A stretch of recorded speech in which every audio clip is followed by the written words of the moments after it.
Hello world, Lee Woodrow coming to you from the Bigger Fish office in the UK. So today I'm going to be talking about the 5 worst CV mistakes. Now, this is only my second time going live on LinkedIn, so I need to be checking that I've got some people viewing this. So if you're there and you're listening and you're watching, please get back to me and state where you're from. And just give me some feedback to say if you can hear me, if you can see me, if I'm coming through okay. All right. Test message. Right, is anybody out there? Is anybody listening? So today I'm coming live from the UK. Okay, yeah, we've got Cher Jones looking great. Lee, hello. Thank you very much, Cher. I'm a big fan of your show. I love it, and I think I'm using StreamYard, which is what you use. So I've taken on some advice and, jumped onto LinkedIn Live. Thank you, Cher. Randall, hey, thanks, Randall, for jumping on. I've got some guys from the other side of the pond joining me. So today, yeah, I'm going to be talking about the 5 worst CV mistakes that you can make. I'm hoping I'm going to get some more guys from the UK jump on at the moment. Right, so let's just come on, and we'll change my screen here slightly. So, not sure if you can see this share, but I got this idea from you, and I've been playing around with some banners here. So what I'm going to be talking about today, the 4 worst CV mistakes, and for you guys over in the US, the 4 worst resume mistakes that you can make. So I'm going to be jumping into each of these sections in depth in a moment. Oh, we've got some more people on. You should have a shave from Matt Craven. Hi, Matt. So this is one of my business associates now jumped on, who's another CV and LinkedIn optimization specialist. He's just telling me I should have a shave.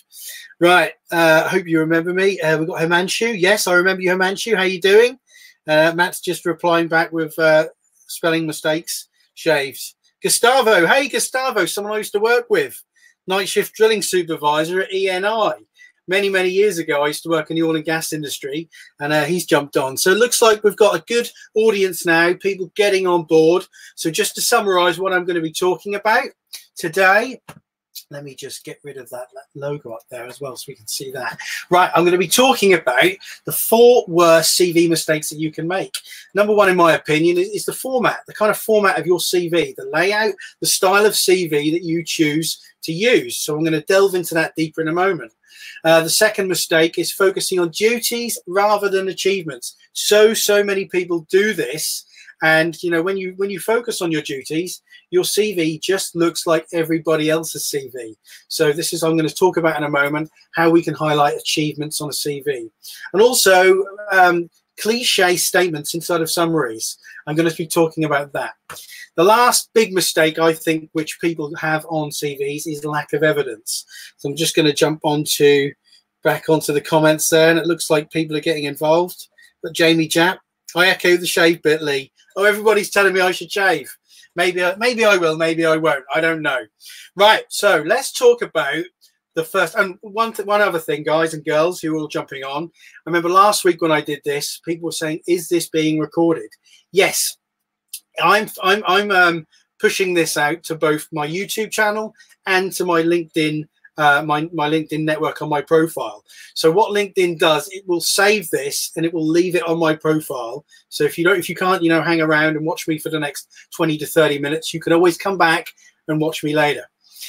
Right, let's get rid of this and let's change the banner. So I'm Lee Woodrow from Bigger Fish. I'm going to be talking today about the 5 worst CV mistakes you can make. And in my opinion, the first mistake, the big mistake that people make is the format, getting the format wrong. Some people think that having a really fancy and a creative style CV or resume is the way to go. Now, in my opinion, and in the modern world that we live in, I suggest otherwise. So I'm just going to jump into a screen share with one of my screens. And I'm going to talk about creative style CVs or resumes. So these are some examples of some creative style resumes or CVs. Just going to click on one of these here so we can make this a little bit bigger. A lot of the style of CV or resume, they tend to use a sidebar. And they're using, you know, there's very little white space on these documents, which is good.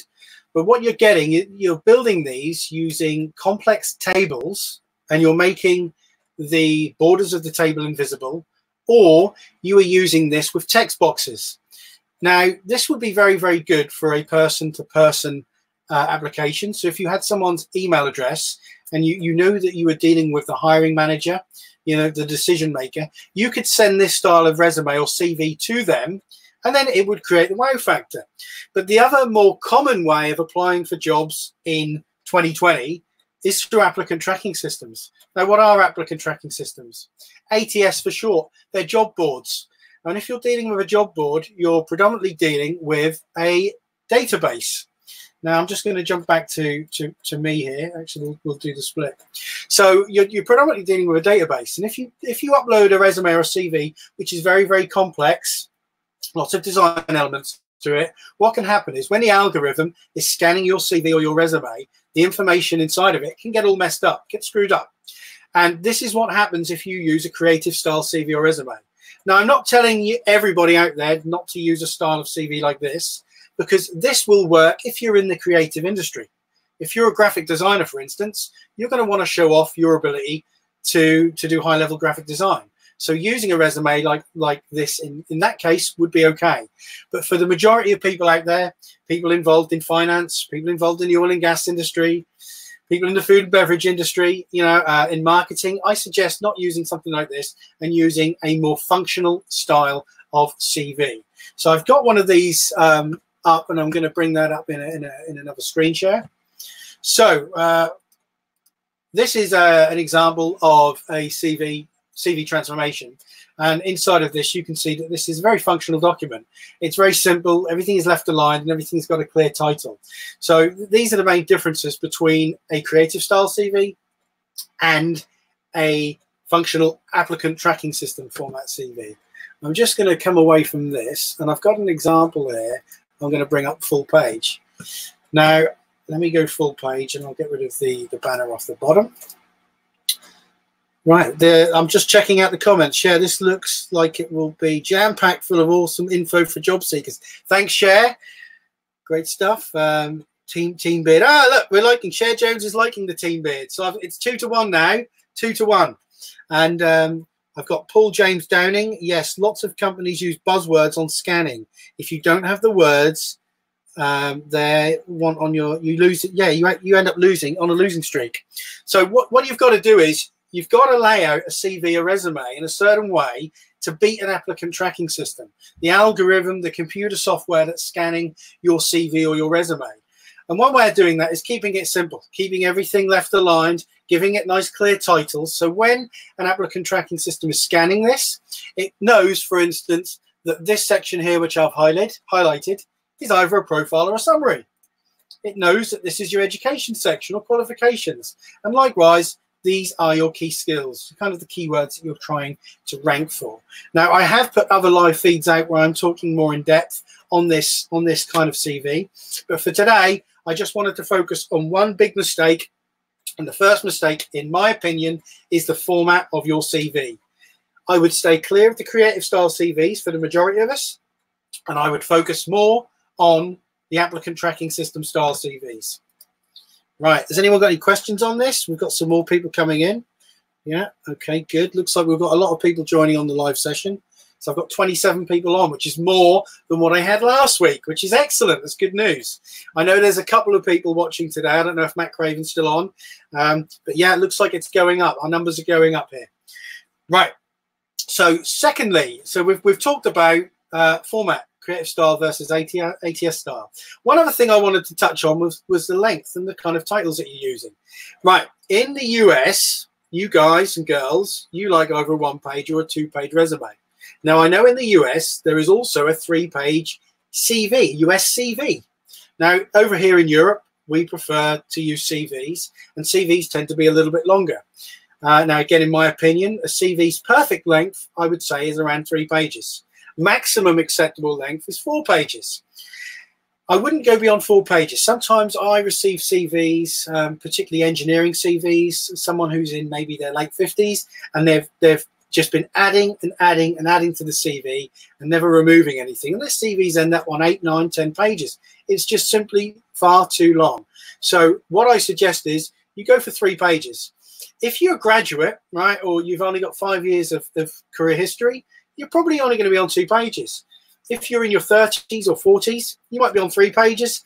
But if you're older than that and you've got more career history and you've got more information you want to jam-pack into your CV, as an example, you might be a chartered engineer and you might have published a bunch of articles on peer-reviewed journals. So you might want another section in there called publications. Maybe you've got some professional memberships. You're affiliated with some professional bodies. There's going to be another section on your CV or resume. So it all makes it longer.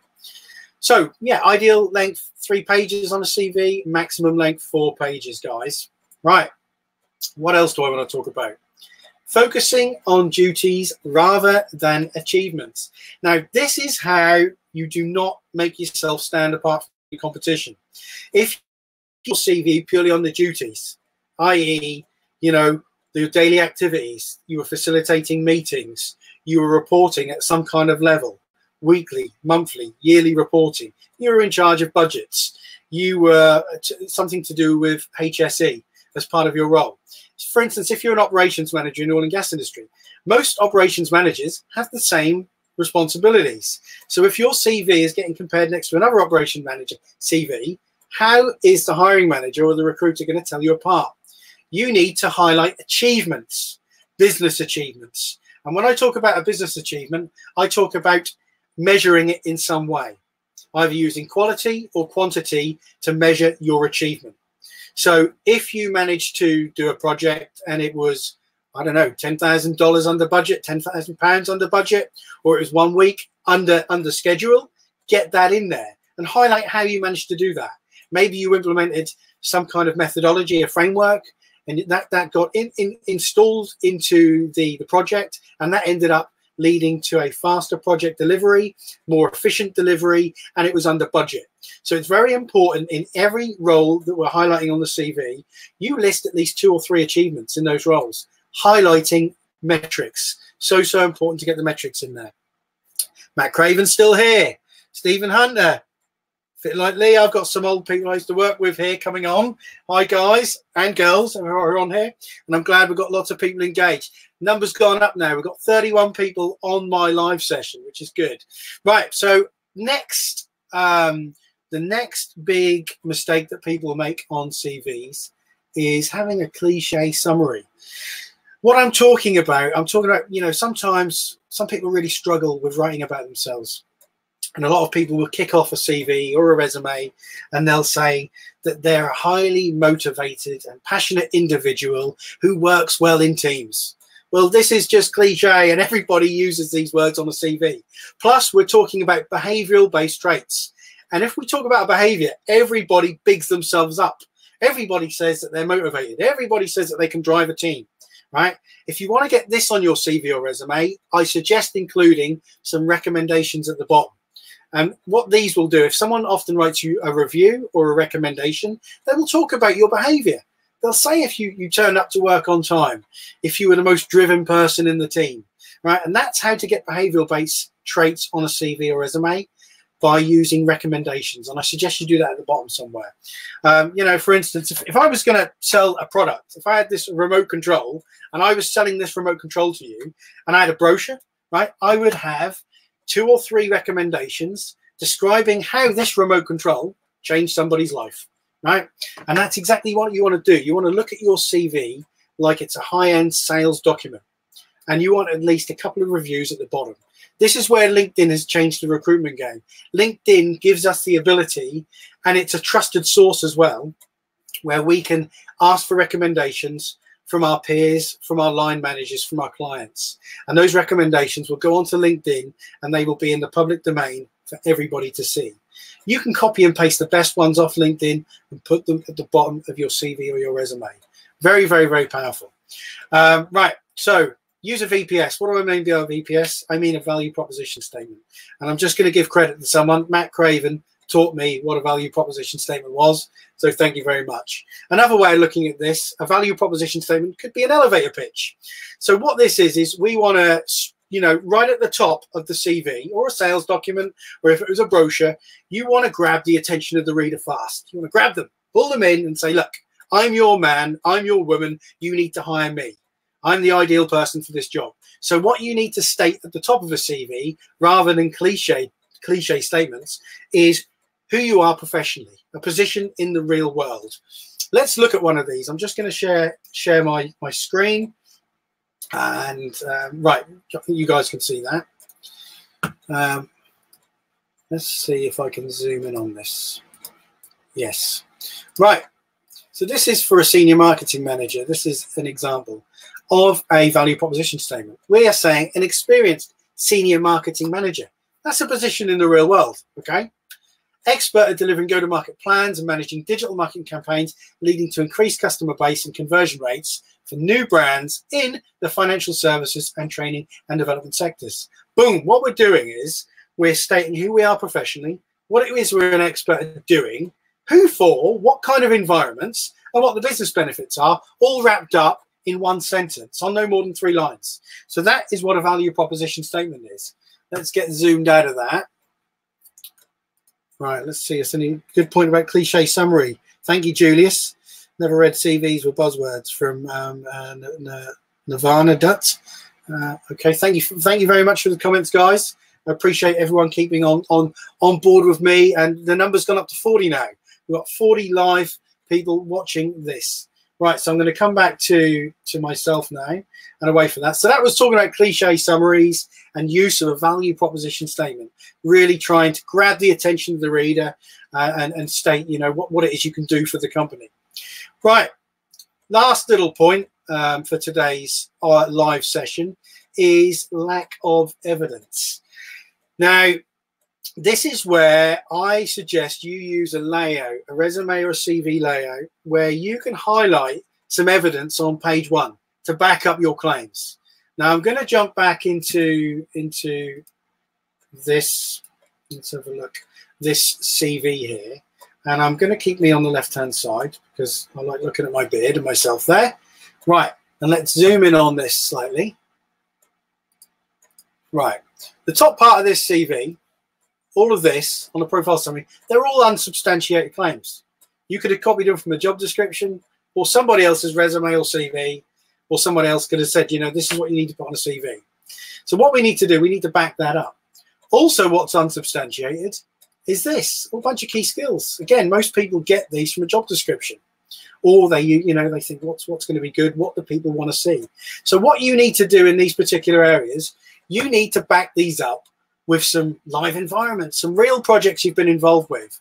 Now, there's a few frameworks that you can use. The STAR framework is one framework. So I suggest if you don't know what the STAR framework is, Google it later. These are all interview frameworks. Now, what I'm using, a kind of framework I'm using on here is I'm talking about a situation, I'm talking about a task, and I'm talking about a result. And it's kind of all wrapped up into 2 sentences here. So I've got 3 of these career highlights on page 1 of this particular example, and they all include metrics. This particular one is talking about a company, Easy Solutions Group, were approached by a company to manage their brand launch, full stop. And then as a position, group marketing manager, delivered go-to-market plan and online marketing strategy, resulting in 300 new accountancy leads in the first 3 months with an average lead value of £2,400 and a conversion rate of 20%. So you can see we've got loads and loads of metrics in here, just so whoever's reading this, they can feel the weight of this. Okay, they can see the success that this particular key achievement is talking about. Now, I suggest put 3 of these on page 1.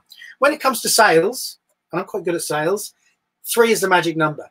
If I was going to give, again, you know, if I was selling this remote control, I would give you 3 reasons why you should buy it. 3 benefits, key benefits of why you should hire me on this particular example of a CV. Right, with that in mind, I'm now coming up to 20 minutes, and I want to keep these kind of sessions at around 20, 25, 30 minutes max. I want to see if anyone has got any questions about what I've been talking about today, about 4 worst mistakes. Has anyone else got a mistake that they want to jump in on this? So I'm looking at some comments here. Has anyone got any questions about CV mistakes? because I'm going to be disappearing very, very shortly. I've actually got to the school to pick my daughter up. So let's just see if anyone's got coming in. We're talking about cliche summaries. I've got some thumbs up coming in. I hope you all, got some value from me talking today. What I'm going to be trying to do in the future is I'm going to be trying to do a LinkedIn live session at least once a week. I'm going to be playing around with the different times when I'm coming on board. But, a bit of a questions and answer session from me. So this is a good time. If you've got a question about your CV or your resume, put it to me. Because if you engage me otherwise, it's usually going to cost a whole bunch of money. So come on here, ask me some questions. We've got no more questions coming in. Let's just check the live feed over on YouTube. That all looks good. Right, what's the worst cliche you've heard, Matt? I don't know. A lot of people kick it off saying that they're an individual. Matt, you know this. Or they use a position which is not a position in the real world. Like they'll call themselves a project management professional.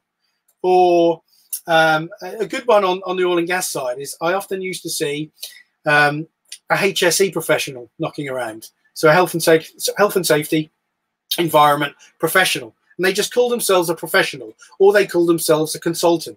Now, the word consultant in some lines of business is an actual real job, but the word consultant in the oil and energy industry means that you're a contractor, means that you're a freelancer. And a lot of people would fly around the word consultant in there. You need to be very, very specific about what you're calling yourself. And I always suggest that if you see a job, for instance, if it was called, say you were calling yourself a HSE manager, but on the job description, it said health and safety manager. You should call yourself health and safety manager. Match what it says on the job description as long as you can justify it. We can bend the truth, but you shouldn't lie on a CV or lie on a resume. I'm not condoning that. But if you can justify a position and you can justify calling yourself that, do it. Match the job description on the job advert. I hope that answered your question, Matt. Right, awesome. I've got Jamie Jack. All good stuff, folks. Jamie's saying people should ask away. I had a session with Jamie the other week, and he got some really good value out of it. One-on-one session with me. I know on LinkedIn Live you're not supposed to sell things, so what I'm not going to be doing, I'm not really going to be selling any of my packages on here. But if you want to learn more about me and what I do, you can visit my website, which is www.bigger-fish.co.uk. What if I'm applying for different jobs? Matt Craven asks. Right, never have. Well, no, generic CVs. Everybody's got a generic CV.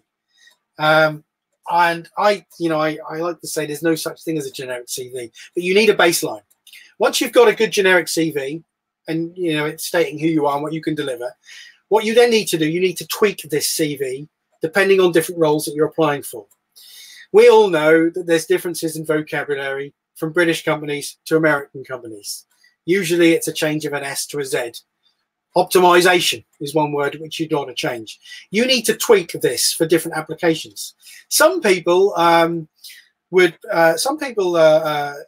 very high up in their executives, so they might be a non-executive director. So they might be going out and they might be a non-executive director for maybe 2 or 3 companies, sitting on the board and advising on technical issues or business issues. On the other hand, that's not their permanent role. Their permanent role might be more in engineering as an engineering advisor or a health and safety advisor or something like that. So they're going to want 2 separate CVs. So they need to be written very, very differently. The summary on a non-executive director CV is going to be very, very different to an engineering advisor or a health and safety advisor CV. So I wouldn't just send one CV out. One CV doesn't match every job description. You need to look at the job description, analyze it, try and extract the keywords from the sentences. Sometimes LinkedIn will give you the keywords. And I'm going to jump onto LinkedIn. I'll talk about LinkedIn. If you've got LinkedIn Premium account, you'll actually be, if there's over 10 applications on each job, LinkedIn will give you the keywords off the other CVs or resumes. So, if you're job seeking, LinkedIn Premium is a great resource to go for. So, you should check that out. You get it free for 1 month. Man, I wish I was on commission for that, for everybody I told that to. But I don't think LinkedIn offer commission on that one. Right. I hope that answered your question, Matt. Right. Ansari, thank you so much for sharing information about CVs. Excellent tricks. Hey, there's lots more tricks I know, Ansari. You know, if you ever want to book a one-on-one session with me, go to my website. I will give you a lot more information. A lot more information. There's so many little tricks that you can use with personal branding, things that you can do on LinkedIn to rank higher. I don't know if anyone out there who's listening, I know that there's some entrepreneurs on here and there's some business owners. They'll know what search engine optimization is. So they call it SEO for short.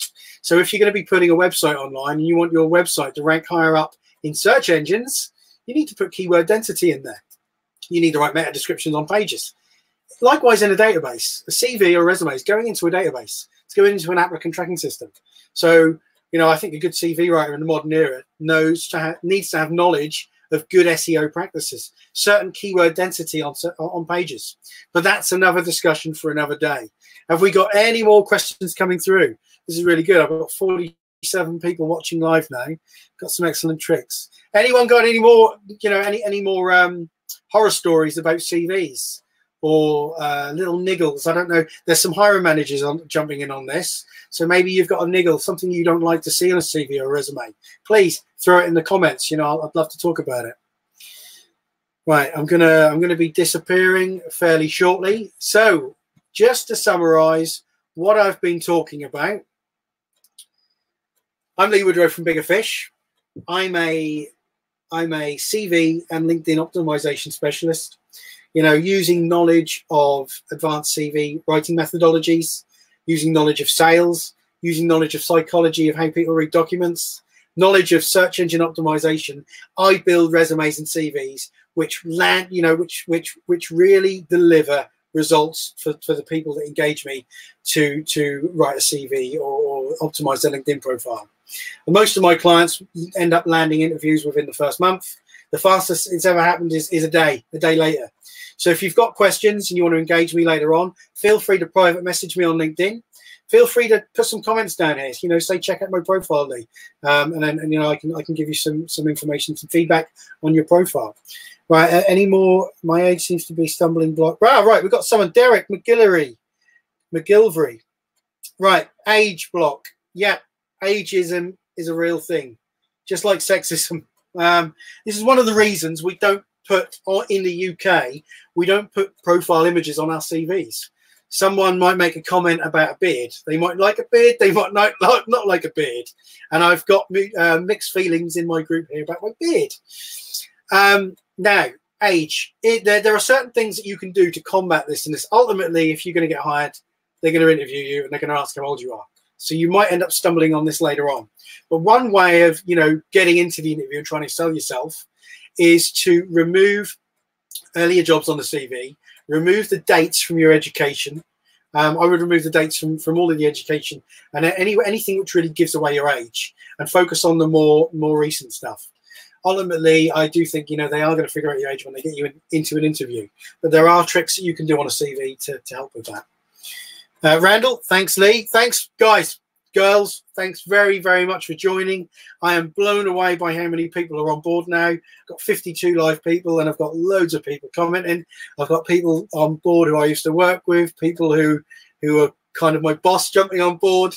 This is really good. And I've had some really good questions coming through. So again, you know, I'm Lee Woodrow from Bigger Fish. If you've got questions about CVs, LinkedIn's, feel free, ping me a private message. I will do my best to help you out. Okay, thank you very much, guys and girls from all over the world. I've got lots of thumbs up coming in. I hope you all have a great rest of the week, great weekend. I will be back next week. I will try and do it later on in the day in the UK. So I grab some people over on the eastern side of America. And what I might do, I might even put some on later on. So I grab some people on the western side of America as well, because I've got a lot of clients and some friends over there. Thank you very much, guys. Have a great day.